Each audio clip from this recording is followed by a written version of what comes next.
Sony येथे शेतकरी पितापुत्रांनी विषारी कीटकनाशक प्राशन करून जीवनयात्रा संपवली. सोनी भोसे रस्त्यावर शेतामध्ये एका शेतकरी पितापुत्राने आपली जीवनयात्रा संपवल्याची धक्कादायक घटना समोर आली आहे. गणेश हिंदूराव कांबळे वय 52, इंद्रजित गणेश कांबळे वय 23 असं पितापुत्रांचं नाव असून आज सकाळी ही शेतामध्ये ही घटना घडली. आज पहाटे गणेश कांबळे हे गावातून सोनी भोसे रस्त्यावर असलेल्या शेतामध्ये गेले होते. कीटकनाशक पिऊन पडल्याचे काही शेतकऱ्यांनी पाहिल्यानंतर त्यांनी गणेश कांबळे यांचा मुलगा इंद्रजित आणि त्यांच्या नातेवाईकांना याची माहिती दिली. रुग्णवाहिका घेऊन मुलगा इंद्रजित आणि त्यांचे नातेवाईक गेले होते. सगळे शेतकरी गणेश कांबळे यांना रुग्णवाहिकेत उपचारासाठी घालत असताना इंद्रजित यांनीही मागे जाऊन कीटकनाशक प्राशन केलं.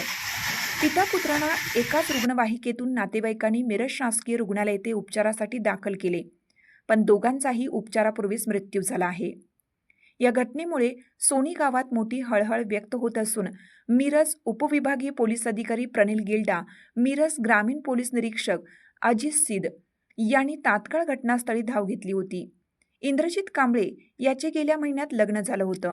नवविवाहित तरुणाने आणि त्याच्या बापाने टोकाचे पाऊल का उचलले याचे नेमके कारण अद्याप अस्पष्ट असून मिरज ग्रामीण पोलीस अधिक तपास करीत आहेत.